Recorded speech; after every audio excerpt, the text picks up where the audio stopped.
Assalamualaikum warahmatullahi wabarakatuh. My name is Aramintha Siti Wardiah.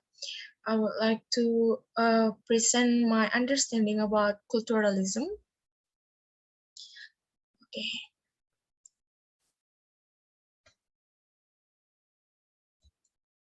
Okay, in this section, I will divide it into 5 parts. First is Richard Hogarth, that talking about the uses of literacy.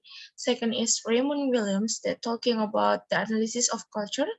The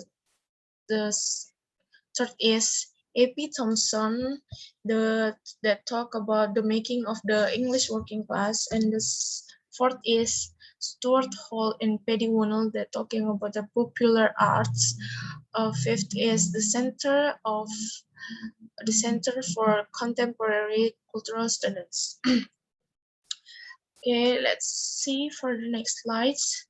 The uses of literacy is divided into 2 parts. First is an older order, describing the working class culture of Hogarth's childhood in the 1930s. Second part is yielding place to new, is describing a traditional working class culture under threat from the new forms of mass entertainment of the 1915s. An older order. According to Hogarth, working class have traditional, or at least several generations, regard their arts as escape or as something enjoyed but not assumed to have much connection with the matter of daily life. Art is marginal, fun, real, life goes on elsewhere. Art is for you to use. He claims that working class culture of the 1930s expressed what he calls the rich, full life marked by a strong sense of community. This is a culture that is by large and made by the people.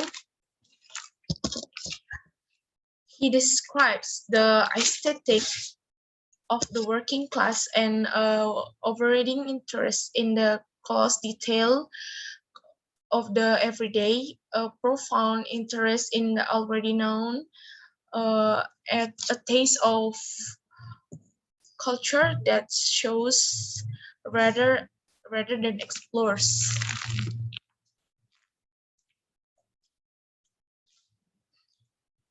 The first half of the uses of literacy consists mostly of examples of communal and self-made entertainment. The analysis is considerable advantage of Leavisms. For example, he defends working class appreciations of popular song against the dismissive hostility of Cecil Sharp's longing for the purity of folk music in terms that were soon to become central to the project of culture studies. Some succeeds, he argues, no matter how much Tin Pan Alley blocks them, only if they can be made to meet the emotional requirements of their popular audience. As he says, the popular appropriations of after the ball is over, they have taken it on their own terms, and so it's not for the theme as thing as it might have been. Yielding place to new.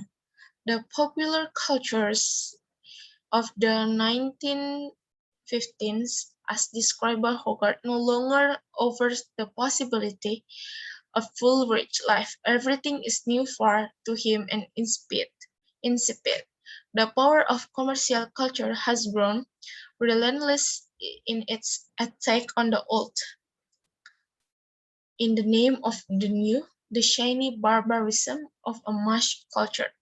This is a word in which to be old-fashioned is to be condemned. It is a condition to which the young are particularly vulnerable. These barbarians in Wonderland demand more, are given more than their parents and their grandparents had or expected to have, but supposedly mindless hedonism fed by thin and insipid fare leads only to debilitating excess. Okay, we move to the second part. There is Raymond Williams that talking about the analysis of culture. In the analysis of culture, Williams outlines the three general categories in the definition of culture. First, there is the ideal, in which culture is a state of process of human perfections in terms of certain absolute or universal values. This is a definition inherited from Arnold and used by Leavisms, what he calls in culture and society, culture as an ultimate court of human appeal to be set over the processes of particular social judgment and yet to over itself as a mitigating and rallying alternative. Second, there is the documentary record, the surviving text and practice of a culture. In this definition, culture is the body of intellectual and imaginative work, in which in a detailed way human thought and experience are variously recorded. Third, there is the social definition of culture, in which culture is description of a particular way of life. The social definition of culture is crucial to be founding in culturalism.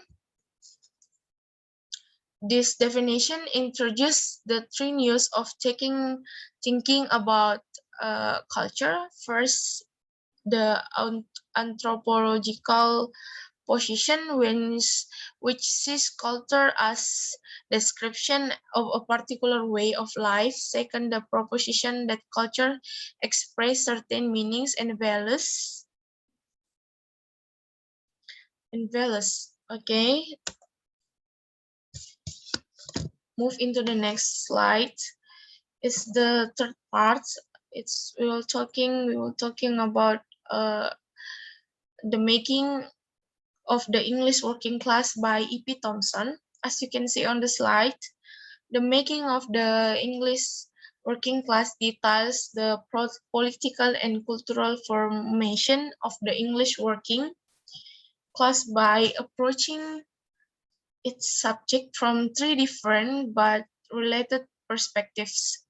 First, it reconstructs the political and cultural traditions of English radicalism in the late 18th century, religious dissent, popular discontent, and the influence of the French revolutions. Second, it focuses on the social and cultural experience of the Industrial Revolution as it was lived by different working groups. Weavers, field laborers, cotton spinners lived by cotton spinners and artisans, so on. The third is it analyzes the growth of working class consequences evidenced in the corresponding growth in a range of political, social, and cultural strongly based on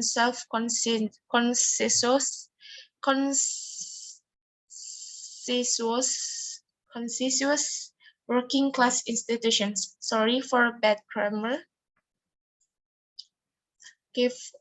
Fourth part is Stuart Hall and Paddy Warnell. They're talking about the popular arts. The popular art is essentially a conventional art which restates in an intense form, values and attitudes already known, which measures and reaffirms, but brings to this something of the surprise of arts as well as the shock of recognitions. Such art has in common with folk art the genuine contact between audience and performer, but it differs from folk art in that it is an individualist art, the art of the non-performer. The main focus of the popular arts is on the textual qualities of popular culture. However, when Hall and Wannell turn to questions of youth culture by find the necessary to discuss the inter, inter interaction between text and audience. Moreover, they recognize that to default justice to those relationship, and they have to include other aspects of teenage life, work, politics, the relation to the family, social, and more beliefs, and so on. Okay, last part is about the Center for Contemporary Cultural Studies.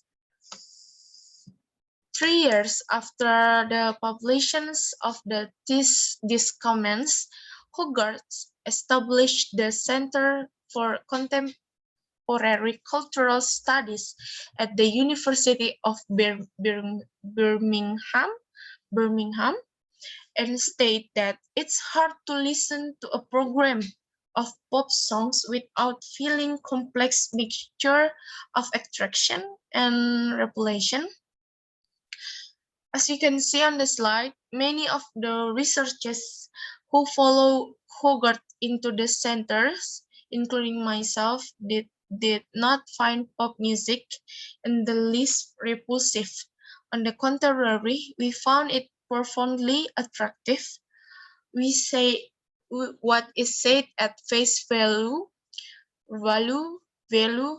a critic who proposed a procedure that would eventually resonate through the reading practices of cultural studies. Okay, that's all from me. Thank you for your attentions. I'm so sorry for the bad grammar and for the bad pronunciations. Thank you very much.